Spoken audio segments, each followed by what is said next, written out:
चलिए, तो हम स्वाध्याय को आगे बढ़ाते हैं।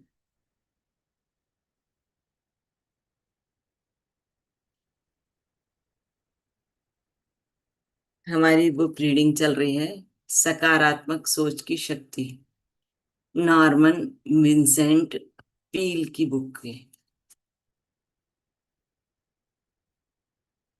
कि इसमें वो बता रहे हैं कि हमारे सकारात्मक सोच में कितनी शक्ति है, हम कितना कुछ कर सकते हैं। ये तो जैसे हीन भावना आ जाती है तो वो बचपन से आती है। बचपन में मतलब कुछ इस तरह की बातें हो जाती हैं, जैसे बच्चों की तुलना कर ली जाती है कि अगर किसी के दो बच्चे हैं और दोनों में एक इंटेलिजेंट है, एक थोड़ा सा कम इंटेलिजेंट है, तो जो इंटेलिजेंट बच्चे से उसकी दूसरे बच्चे की तुलना की जाती है। तो ऐसे उसके मन में धीरे धीरे ये भावना, हीन भावना आने लगती कि मैं ये सब कुछ कर सकता, मैं कुछ नहीं कर सकता। इस तरह से उसका डेवलपमेंट होता है, वो बड़ा होता है, तो यही आगे जा करके उसके लिए हीन भावना का वो शिकार हो जाता है। और उसी के कारण वो आगे जा करके काफी परेशानियों का सामना करना पड़ता है उसको। तो ये उन्होंने बताया है आगे, स्पष्ट रूप से आत्मविश्वास की कमी आज इंसान की सबसे बड़ी समस्याओं में से एक है। एक यूनिवर्सिटी में मनोविज्ञान के लगभग 600 विद्यार्थियों का सर्वे किया गया। विद्यार्थियों से पूछा गया कि उनकी सबसे कठिन व्यक्तिगत समस्या कौन सी है। 75% ने जवाब दिया, आत्मविश्वास की कमी। इस आधार पर हम यह अनुमान लगा सकते हैं कि आम जनता की स्थिति भी कमोवेश यही रही होगी। हर जगह आप ऐसे लोगों से मिलते हैं जो अंदर से डरे हुए हैं, जो जिंदगी में दुबक कर चलते हैं, जिनमें असुरक्षा और अयोग्यता की भावनाएं गहराई में जमी हुई हैं, जिन्हें अपनी शक्तियों पर संदेह है, वो अपने आप पर ही संदेह करते हैं। अंदर ही अंदर उन्हें विश्वास नहीं होता कि वे किसी जिम्मेदारी को निभाने के काबिल हैं या उनमें अवसर का लाभ उठाने की क्षमता है। उन्हें हमेशा यह अस्पष्ट और काल्पनिक डर लगा रहता है कि कुछ न कुछ गड़बड़ होने वाली है। उन्हें यह विश्वास नहीं होता कि उनमें उतने सफल होने की काबिलियत है जितने सफल वे होना चाहते हैं। इसलिए वे अपनी सामर्थ्य से बहुत कम स्तर पर ही संतुष्ट होने की कोशिश करते हैं।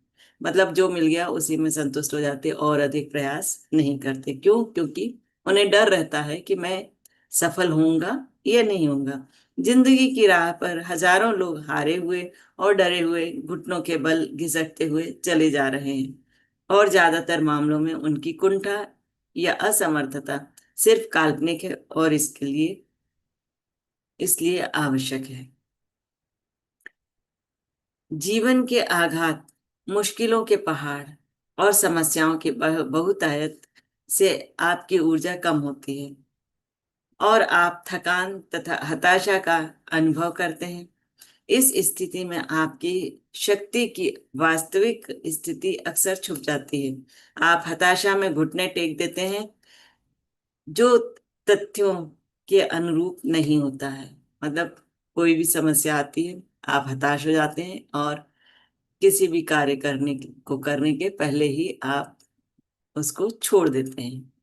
ये बेहद महत्वपूर्ण है कि आप अपने व्यक्तित्व के सकारात्मक गुणों का विश्लेषण करें।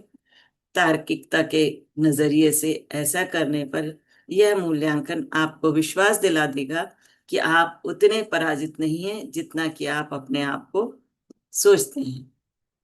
तो यहाँ आथर एक उदाहरण भी दे रहे हैं कि उनके पास 52 साल का एक व्यक्ति आया परामर्श लेने के लिए। वह बहुत निराश था। उसने अपनी निराशा की कहानी सुनाई। उसने कहा सब कुछ खत्म हो चुका था। उसने जीवन भर जो बनाया था वह सब कुछ बर्बाद हो चुका था। सब कुछ, ये ऑथर कहते हैं, सब कुछ। मैंने पूछा, हाँ सब कुछ। उसने दोहराया कि वह पूरी तरह बर्बाद हो चुका है। मेरे पास अब कुछ भी नहीं बचा है। सब कुछ चला गया है। अब कोई आशा नहीं है। अब मैं इतना बूढ़ा हो चुका हूं कि एक बार फिर से शुरुआत नहीं कर सकता। मैंने अपना विश्वास खो दिया है।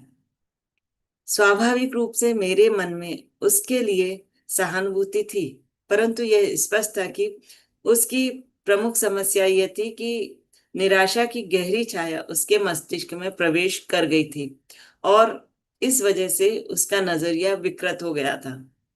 उसी के विकृत चिंतन के कारण उसकी सच्ची शक्तियां सामने नहीं आ पा रही थी।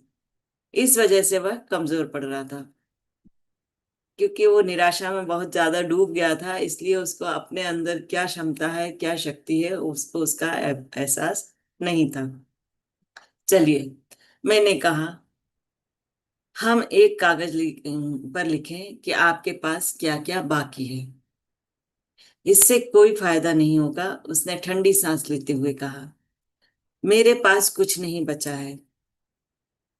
मुझे लगता है मैंने आपको पहले ही यह बता दिया है।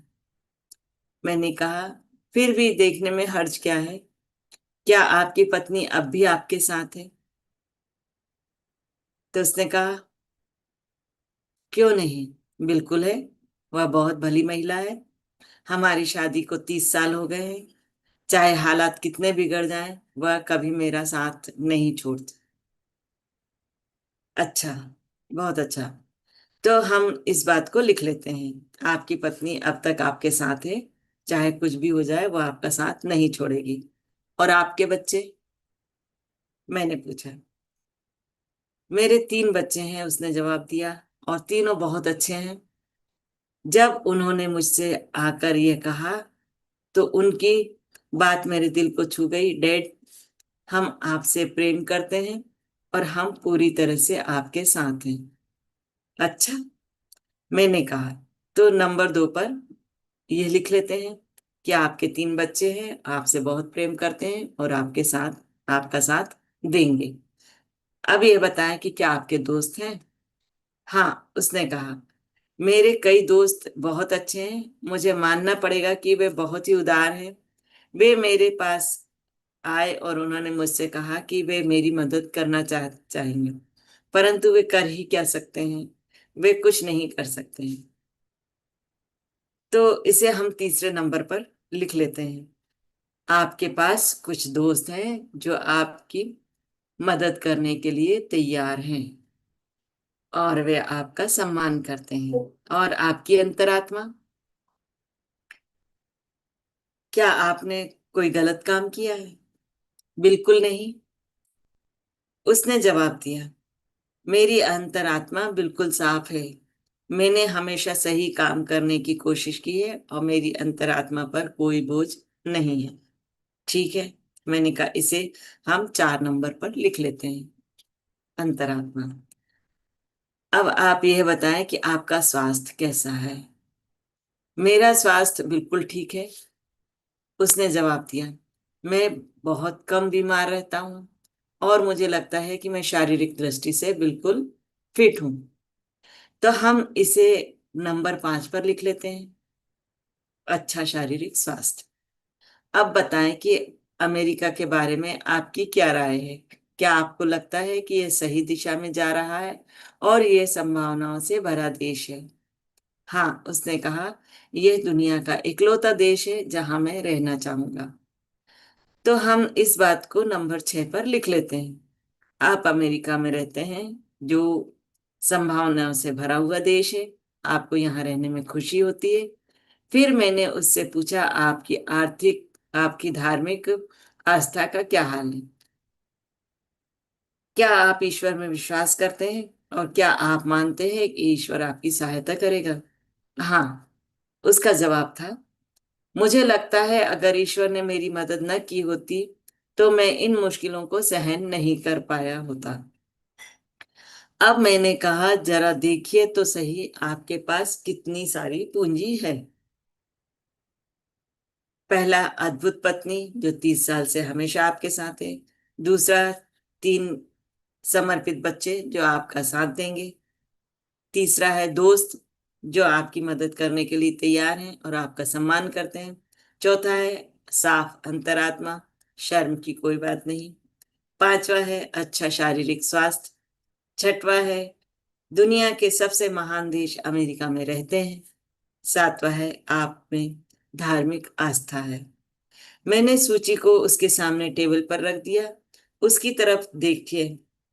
मुझे लगता है आपके पास अब भी काफी पूंजी बची हुई है। आपने तो मुझसे कहा था कि आपके पास कुछ नहीं बचा है और आप पूरी तरह बर्बाद हो चुके हैं। उसने शर्माते हुए कहा, मुझे लगता है कि मैंने इन चीजों के बारे में सोचा ही नहीं था। मैंने इस तरीके से नहीं सोचा था। शायद परिस्थितियां इतनी बुरी नहीं हैं।